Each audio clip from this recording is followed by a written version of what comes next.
Santa may be watching, but who's keeping an eye over your apartment during Christmas break? We've got tips to help you avoid getting Scrooged. And later in the show, the Residents Hall Association lights up the cold December night.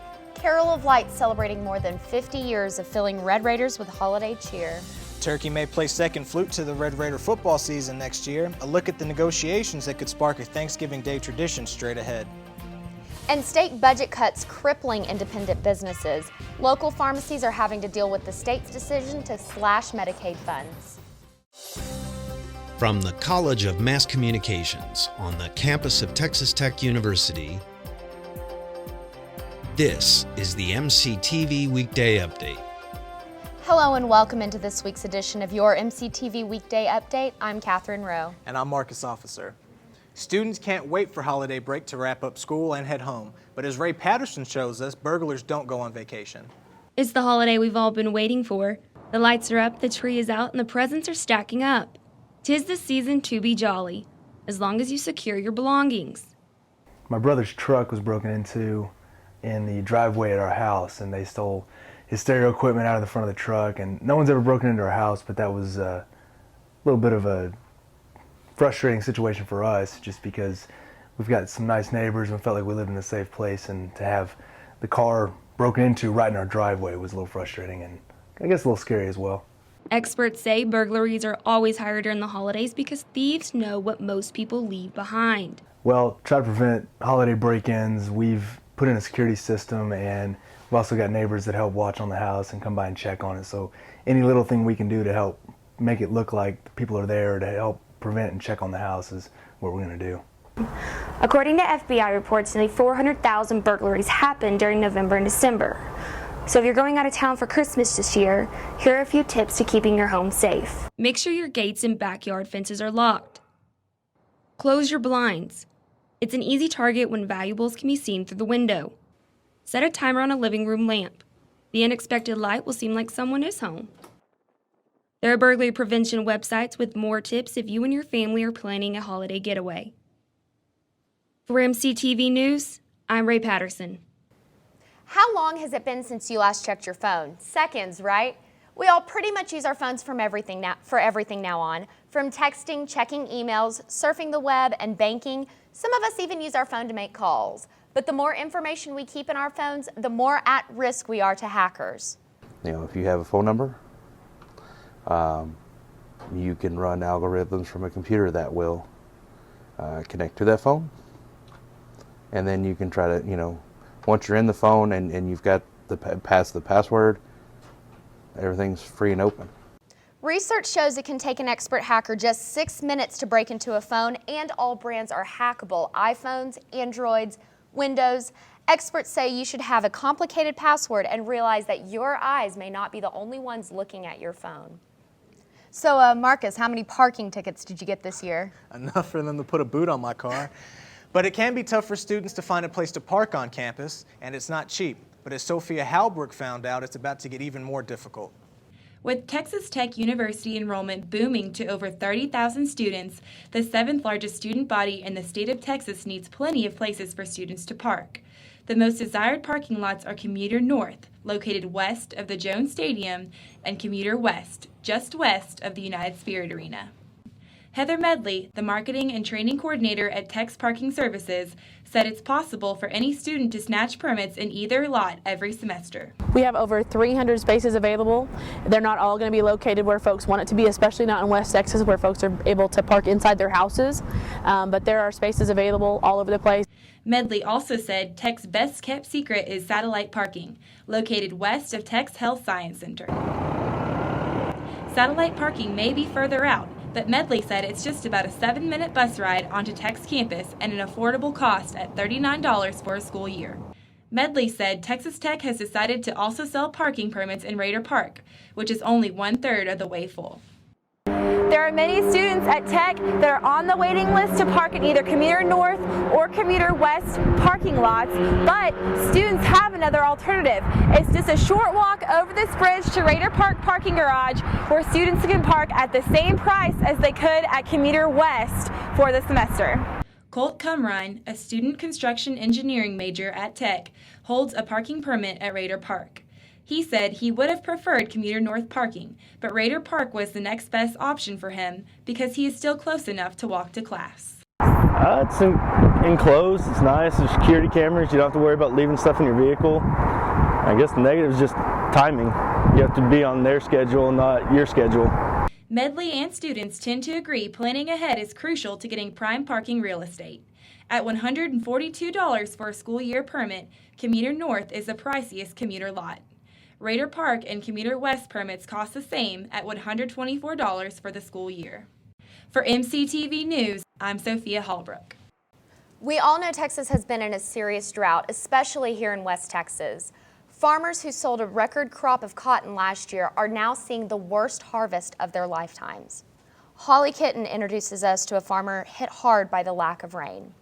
Last year, Lubbock area farmer Jackie Melcher was selling his cotton at around 87 cents per pound. You know, I had never sold cotton, especially a whole crop, for that much money before, so I was tickled to death.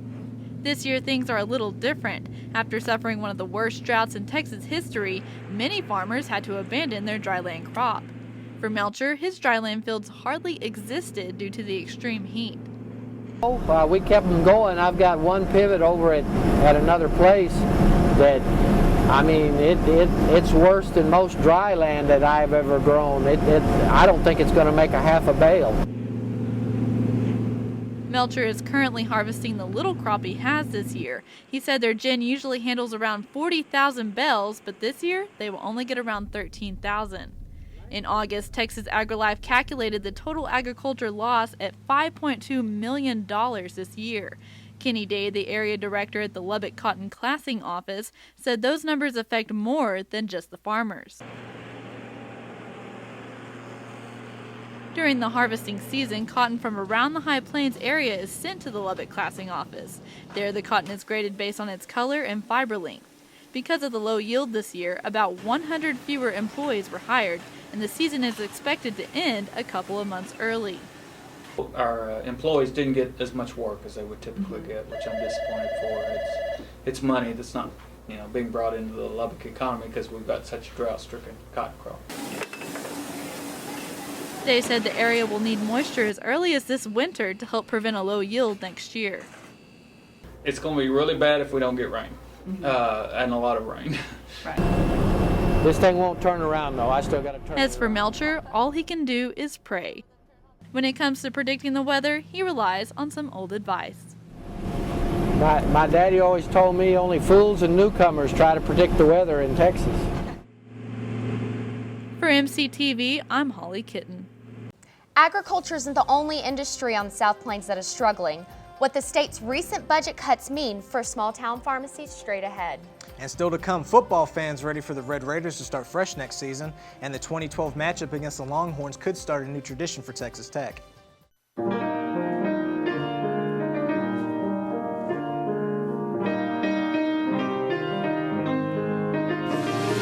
fall from your race, but I'll never let go of your hand. I'll never let go. 1 in 8 Americans is struggling with hunger. Who's the 1 in 8 in your life? You can help today. Visit feedingamerica.org/1 in 8 to find your local food bank. So, do you have any questions? What is your soup of the day? We have a mulligatawny soup. Oh, do you have any specials? We have a steak special today. Oh, how's that cooked? That's pan-seared and then... Does it come with a side dish? Is it grilled? Can I have it steamed? So, what do you recommend? What kind of pie do you have? You're an actor. Aren't you from Ohio? Any questions?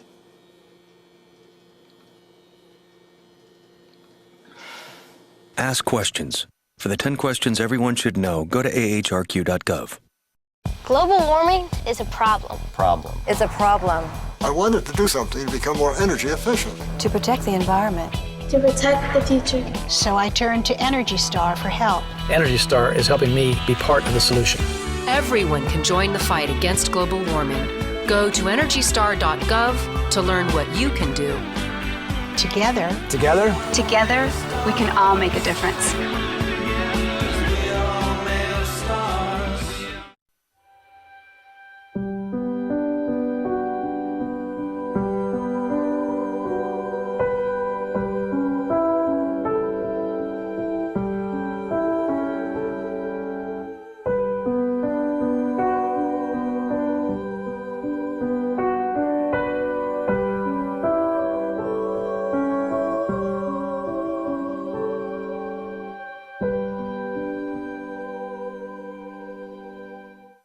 back. I'm Evan Jansa. And I'm Brittany Escobar.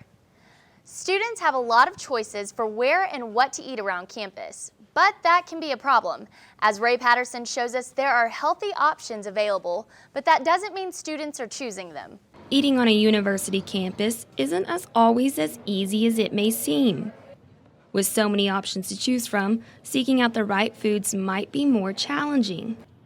According to executive chef Dewey McMurray, eating healthy is not completely unavailable. It's harder to find without willpower.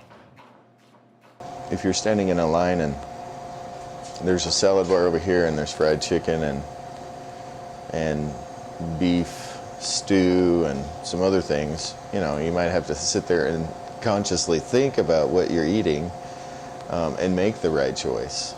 McMurray and the administration staff directly test product samples given to the university. Companies from all over the world are sending McMurray samples to try, and although a lot of it isn't healthy, McMurray puts a lot of thought into making a balanced nutritional menu. We understand that sustainability is important. The future, our futures, and everyone younger than us' futures is kind of our responsibility today. So items such as these are not necessarily chosen by how much they cost or how healthy they are, but by how popular they are. The university could eliminate all unhealthy food products, but it's not what students want. At the end of the day, it's the students who are making choices. Students want options, and that's exactly what is available. Reporting for MCTV News, I'm Ray Patterson.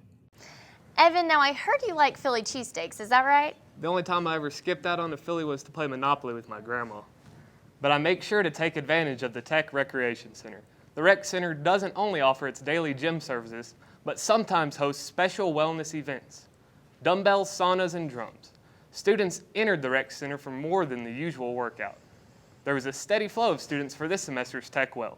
This event offered several health services to students, including blood pressure checks, biofeedback techniques, and alcohol screening counselors were even on hand. Tech's health educator said it's good for students to focus on wellness. Starting a good habit now is going to benefit you so much more in the long run. We know that the drum circle, relaxation, and massages are always popular. There were 30 booths at Tech Well focusing on mental, spiritual, and physical health. Texas lawmakers struggled with the $13 billion budget shortfall, and a lot of things fell under the axe. One of those things was funding for the state's Medicaid budget. Let's take a look at what this means for independent pharmacies. In my opinion, what's going to happen is the smaller pharmacies are going to continue to dwindle. Independent pharmacies like Caprock Discount Drug are experiencing the economic downfall with the recent law passed by the Texas legislature. Drugstores are reimbursed from the state and the drug companies when a patient gets medications. But starting March of next year, Texas will significantly cut the amount of money drugstores receive with the state's new Medicaid expansion program. My business, it's about 25% of my business, and I'm just not going to take that contract. I would just, because it's losing money. Texas Medicaid will be turned over to a managed care company, slicing the fee of dispensing prescriptions. And pharmacists like Jones will see an average cut of $8, forcing them to lose staff or lose patients. Profit might be a dirty word, but we wouldn't be here, and I wouldn't have employees, and I wouldn't be providing all these people these jobs if I didn't make a profit. Jones says 25% of their patients are on Medicaid, and if he agrees with the new law, he won't make a profit. And I'm not going to fill these prescriptions and as hard as we work and lose money. Jones agrees with Johnson, saying rural pharmacies with almost 100% of customers on Medicaid will be forced to shut their doors. As hard as jobs are to come by in these smaller communities, those communities and those pharmacies in those communities are the ones who will be hit the hardest. Jones says he'll start posting signs around February, letting patients know Caprock Discount Drug will no longer be accepting Medicaid. If you don't make a profit, you're not going to be here, and that's the bottom line, that period. For MCTV News, I'm Brittany Escobar. And UT is on the hunt for an opponent for their annual Thanksgiving Day football game. Tech's chances of hosting that game next season after the break with Tyler and Callie for a sports update. And later, Red Raiders ring in the holiday season with an age-old tradition, a look at the 53rd Carol of Lights. You were the last to be born in a family of 7 brothers. That's why you had to sleep on the 7th bunk bed and you developed vertigo. And that's why you couldn't become a pilot and you had to study engineering. You patented 367 inventions, but only 3 made it to market. The clap clap candle, the lazy runners, and the frit and go. That's why you don't have an apartment on the 16th floor, and you have it on the 5th. But that's where you met Carmen. After 237 dates, you finally proposed. With her, you had 3 children. The 4th ended up being a dog. It's not the same, but he adores you. Numbers change your life. That's why you should take control of your credit score by keeping your credit card balances low. For more tips, visit numberschangeyourlife.org. Thanks. You believe this guy? Are you trying to start a wildfire?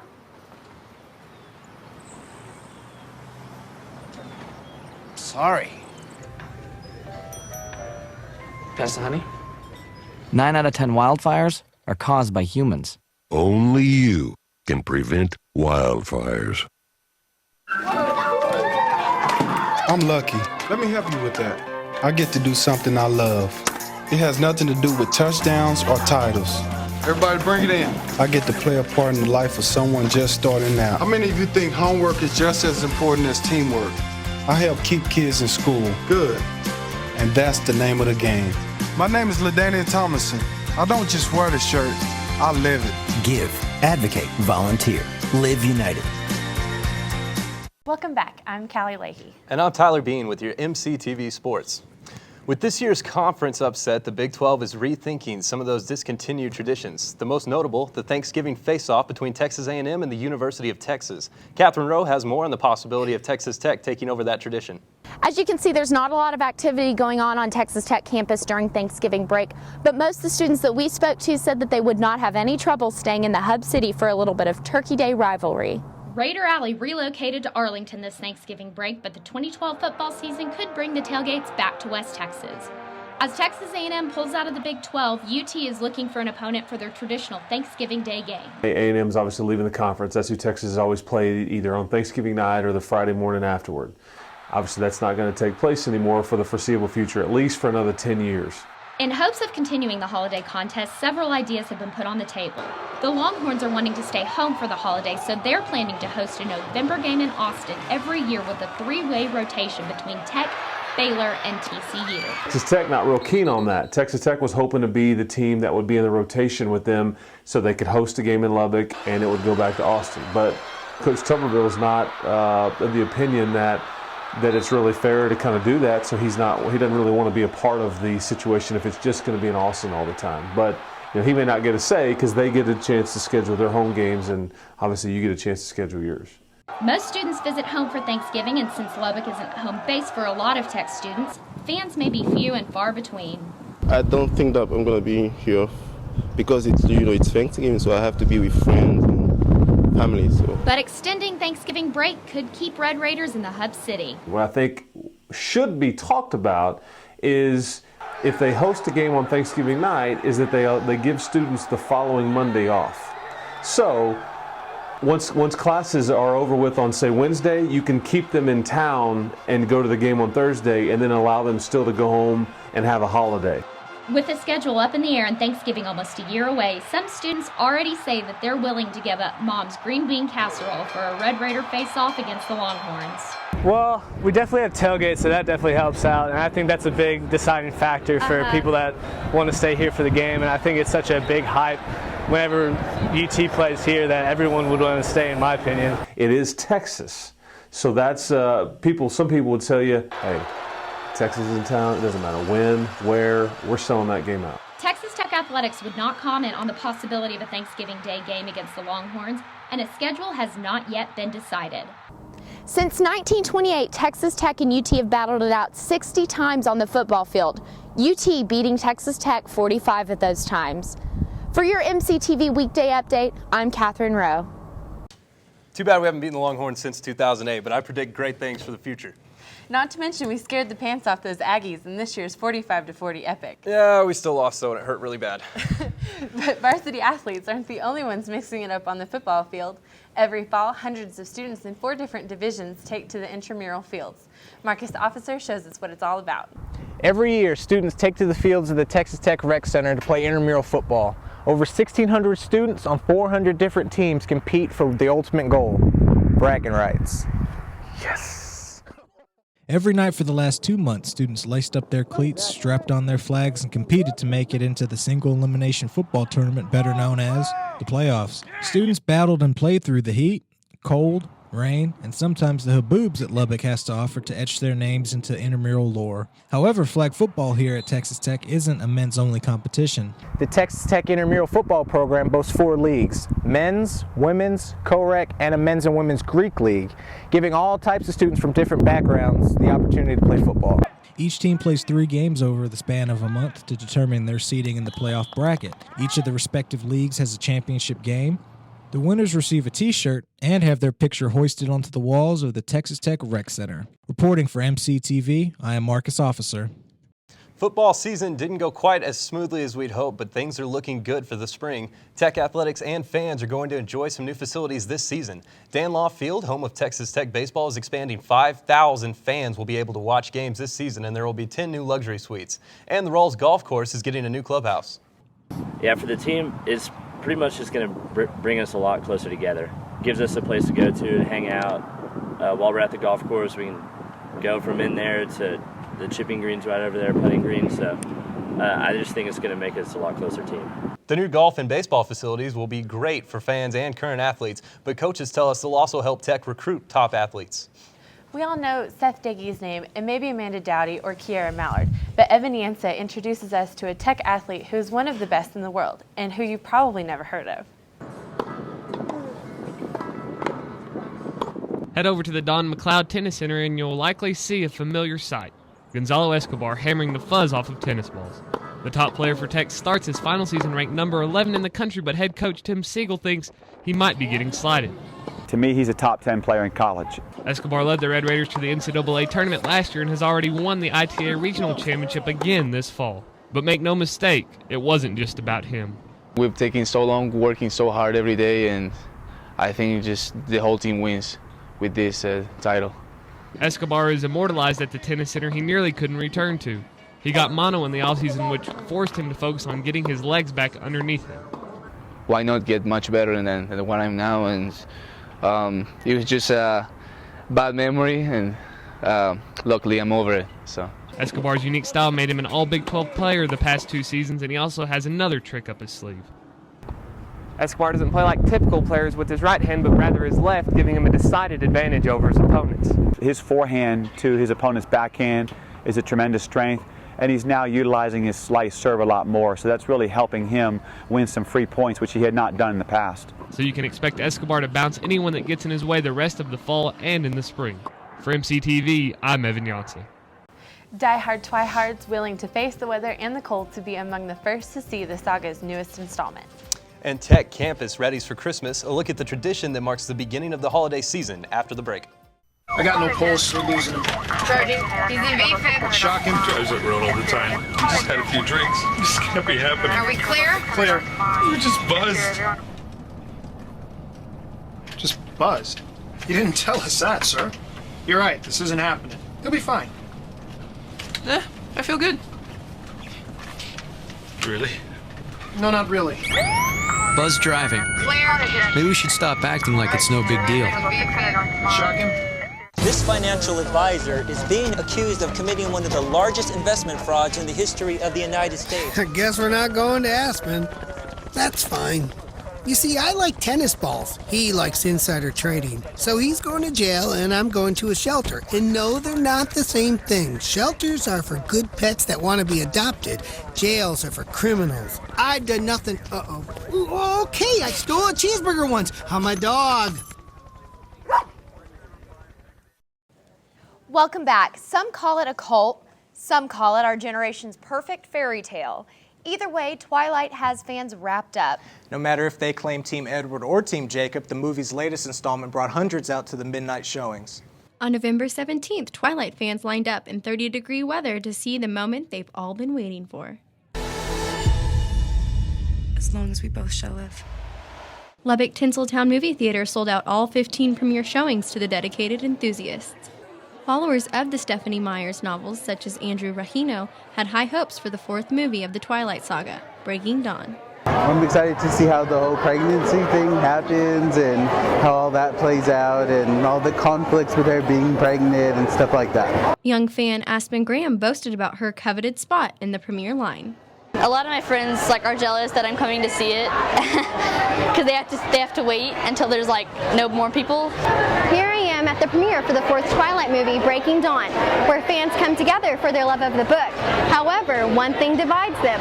Will it be Team Edward or Team Jacob? Team Edward!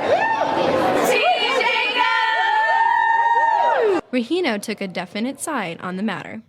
Definitely more Team Edward. I think the vampire thing is a little more ethereal and whimsical. Whereas Graham seemed more on the fence about the issue. I'm kind of in between because it's really hard. I mean, they're both hot, and it's like, if you kill her and kill me, I don't know who I want to believe. Avid fan Melissa Dotson admitted to reading the books over 10 times each and said it isn't so much choosing sides, but instead it's something deeper. He is her destiny, and whether or not there are flings in between, Stephenie made it very clear from the very beginning that he was who she's going to end up with.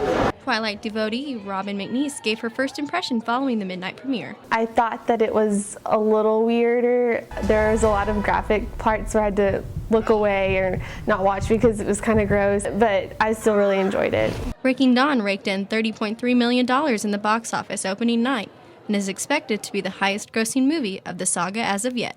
For MCTV, I'm Lisa Bresket. Months of preparation lead up to one of Tech's favorite traditions. Sophia Halbrook brings light to the 53rd annual Carol of Lights. It's one of Texas Tech University's most beloved traditions. Despite the near freezing temperatures in Lubbock at the Carol of Lights, thousands swarm to watch over 25,000 colored lights illuminate Tech's campus.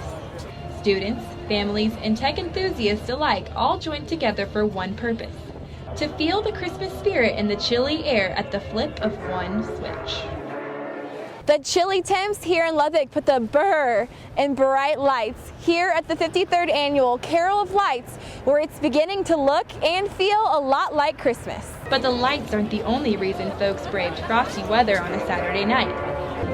The Saddle Tramps, Raider Red, and Masked Rider left the crowd smiling, and university choirs were there to sing to familiar holiday tunes. Jessica McCart, a senior advertising major at Tech, said it was her 5th year in a row to attend the Carol of Lights. McCart said this is one of her favorite Tech traditions, and said Mother Nature would not keep her from attending. I think it was worth it. It's worth it every year to me. And you know, some years it's cold, some years it's warm. And this year it was, I think, the coldest year we've had, but it's still worth it every time. I love it. Although there were many loyal fans in attendance, some folks strayed from the Carol of Lights this year and chose cozier options. Melissa McMillan, a senior at Tech, said she's not a fan of cold weather.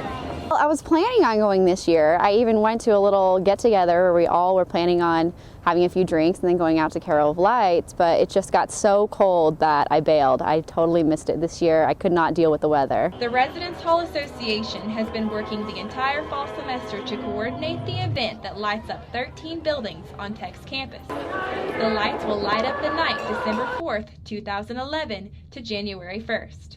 Until then, bundle up and enjoy this dazzling Tech tradition. So, Kat, what do you have planned during this break? Well, I'm graduating, so it's the last Christmas break I get. Maybe spending a couple of days home. What about you? I think we'll be walking that aisle the same day. That's all the time we have today. Thanks for watching our MCTV Weekday Update. I'm Marcus Officer. And I'm Katherine Rowe. We hope you have a happy and safe holiday.